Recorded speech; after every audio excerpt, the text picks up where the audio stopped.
big night ahead. Thank you all so much. Thank you so much.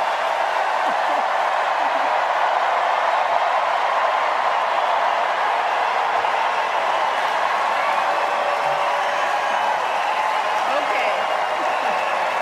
Hey. Hello, Chicago. Yeah. All right.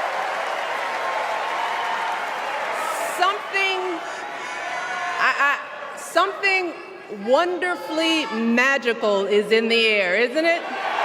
Yeah. You know, we're feeling it here in this arena, but it's spreading all across this country we love. A familiar feeling that's been buried too deep for far too long. You know what I'm talking about. It's the contagious power of hope. The anticipation, the energy, the exhilaration of once again being on the cusp of a brighter day. The chance to vanquish the demons of fear, division, and hate that have consumed us and continue pursuing the unfinished promise of this great nation, the dream that our parents and grandparents fought and died and sacrificed for. America, hope is making a comeback. Yeah.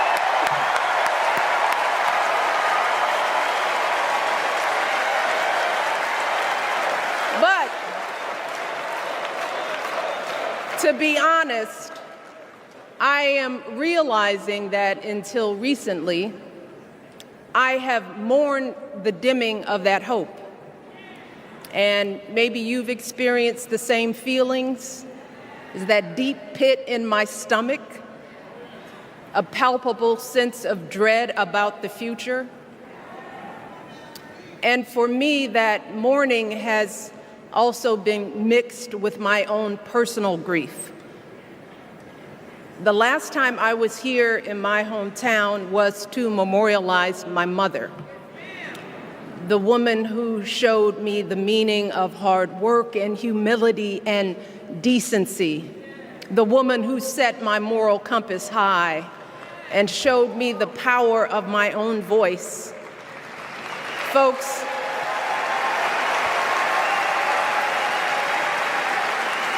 I still feel her loss so profoundly. I wasn't even sure if I'd be steady enough to stand before you tonight, but my heart compelled me to be here because of the sense of duty that I feel to honor her memory and to remind us all not to squander the sacrifices our elders made to give us a better future. You see, my mom, in her steady, quiet way, lived out that striving sense of hope every single day of her life. She believed that all children, all people have value, that anyone can succeed if given the opportunity. She and my father didn't aspire to be wealthy. In fact, they were suspicious of folks who took more than they needed. They understood that it wasn't enough for their kids to thrive if everyone else around us was drowning. So my mother volunteered at the local school. She always looked out for the other kids on the block. She was glad to do the thankless, unglamorous work that for generations has strengthened the fabric of this nation. The belief that if you do unto others, if you love thy neighbor, if you work and scrape and sacrifice, it will pay off. If not for you, then maybe for your children or your grandchildren. You see, those values have been passed on through family farms and factory towns, through tree-lined streets and crowded tenements, through prayer groups and National Guard units and social studies classrooms. Those were the values my mother poured into me until her very last breath. Kamala Harris and I built our lives on those same foundational values.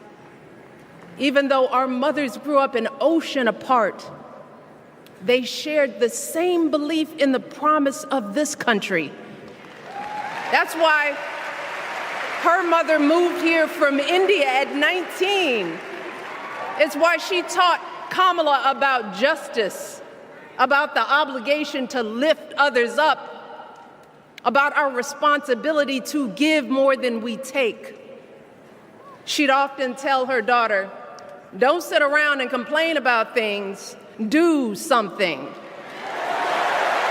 So, with that voice in her head, Kamala went out and she worked hard in school, graduating from an HBCU, earning her law degree at a state school.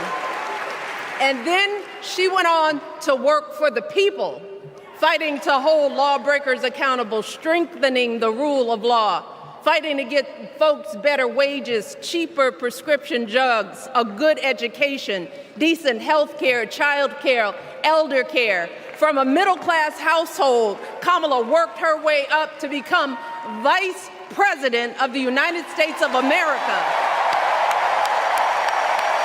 My girl, Kamala Harris, is more than ready for this moment. She is one of the most qualified people ever to seek the office of the presidency. And she is one of the most dignified. A tribute to her mother, to my mother, and to your mother too. The embodiment of the stories we tell ourselves about this country. Her story is your story. It's my story. It's the story of the vast majority of Americans trying to build a better life. Look, Kamala knows, like we do, that regardless of where you come from, what you look like, who you love, how you worship, or what's in your bank account, we all deserve the opportunity to build a decent life. All of our contributions deserve to be accepted and valued. Because no one has a monopoly on what it means to be an American. No one.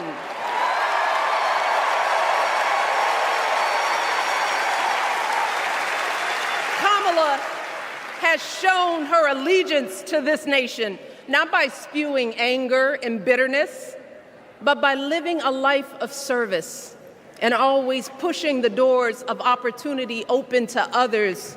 She understands that most of us will never be afforded the grace of failing forward. We will never benefit from the affirmative action of generational wealth.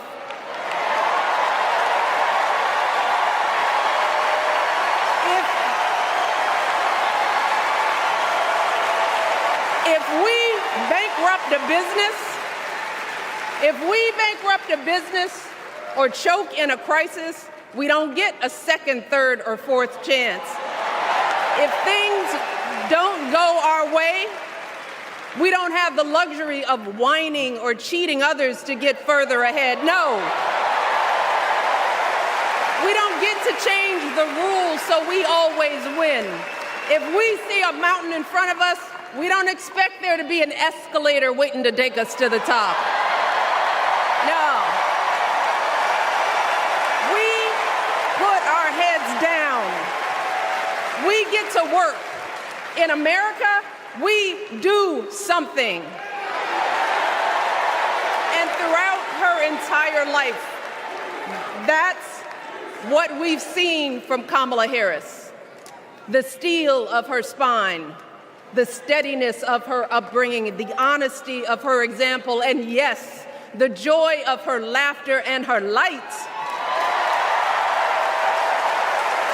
It couldn't be more obvious Of the two major candidates in this race, only Kamala Harris truly understands the unseen labor and unwavering commitment that has always made America great.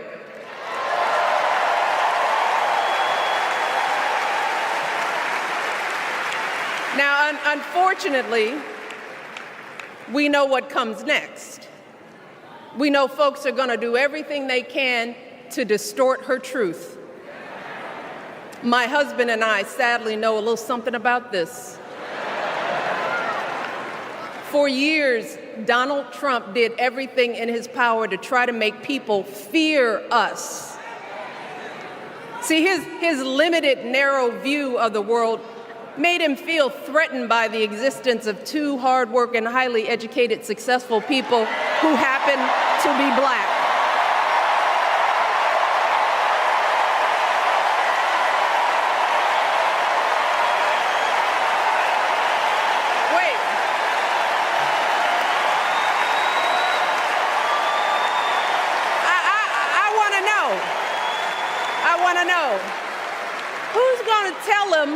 Who's going to tell him that the job he's currently seeking might just be one of those black jobs?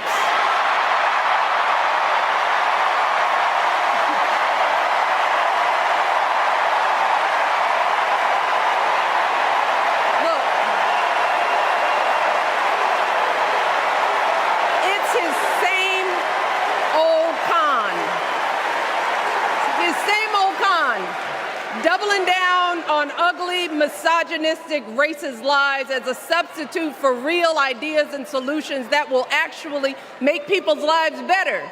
Look, because cutting our health care, taking away our freedom to control our bodies, the freedom to become a mother through IVF like I did, those things are not going to improve the health outcomes of our wives, mothers, and daughters. Shutting down the Department of Education, banning our books, none of that will prepare our kids for the future. Demonizing our children for being who they are and loving who they love, look, that doesn't make anybody's life better.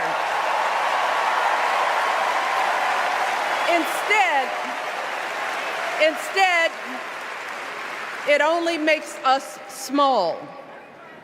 And let me tell you this, going small is never the answer. Going small is the opposite of what we teach our kids. Going small is petty, it's unhealthy, and quite frankly, it's unpresidential.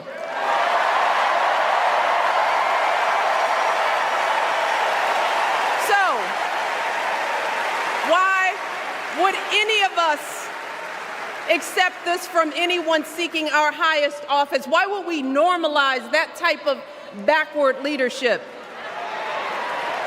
Doing so only demeans and cheapens our politics. It only serves to further discourage good, big-hearted people from wanting to get involved at all. America, our parents taught us better than that, and we deserve so much better than that. That's why we must do everything in our power to elect two of those good, big-hearted people. There is no other choice than Kamala Harris and Tim Walz. No other choice.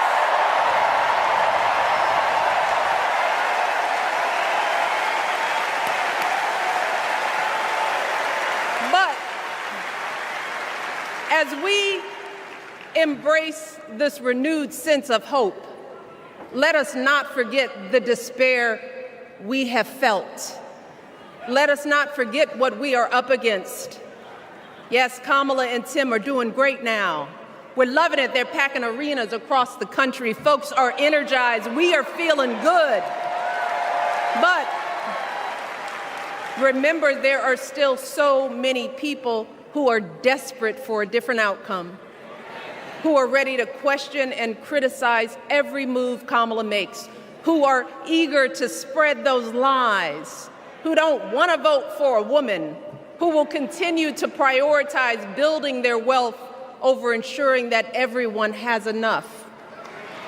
So no matter how good we feel tonight or tomorrow or the next day, this is going to be an uphill battle. So folks, we cannot be our own worst enemies. No.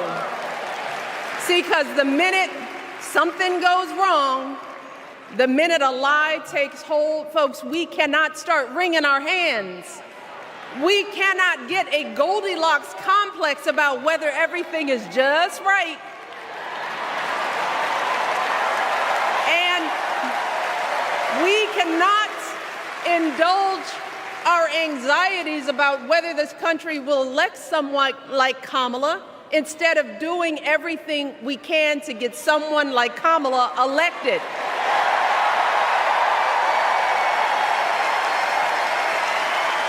Kamala and Tim, they have lived amazing lives. And I am confident that they will lead with compassion, inclusion, and grace.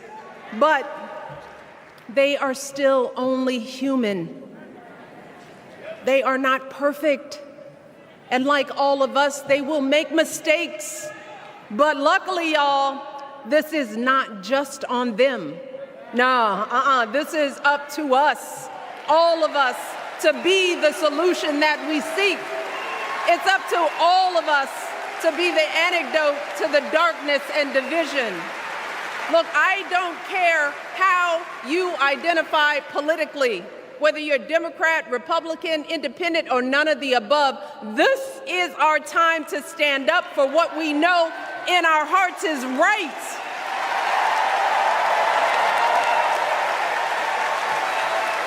To stand up, not just for our basic freedoms, but for decency and humanity, for basic respect, dignity, and empathy, for the values at the very foundation of this democracy.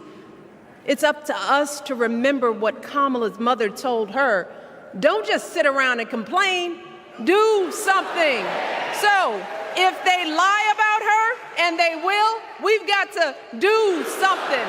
If we see a bad poll, and we will, we got to put down that phone and do something. If we start feeling tired, if we start feeling that dread creeping back in, we got to pick ourselves up, throw water on our face, and what? We only have 2.5 months, y'all, to get this done. Only 11 weeks to make sure every single person we know is registered and has a voting plan.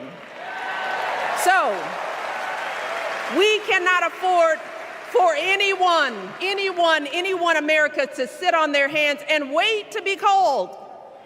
Don't complain if no one from the campaign has specifically reached out to you to ask you for your support. There is simply no time for that kind of foolishness. You know what you need to do. So, consider this to be your official ask. Michelle Obama is asking you, no, I'm telling y'all to do something.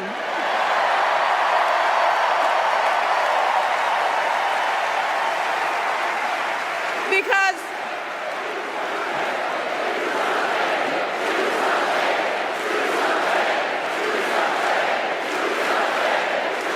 you all, this election is going to be close.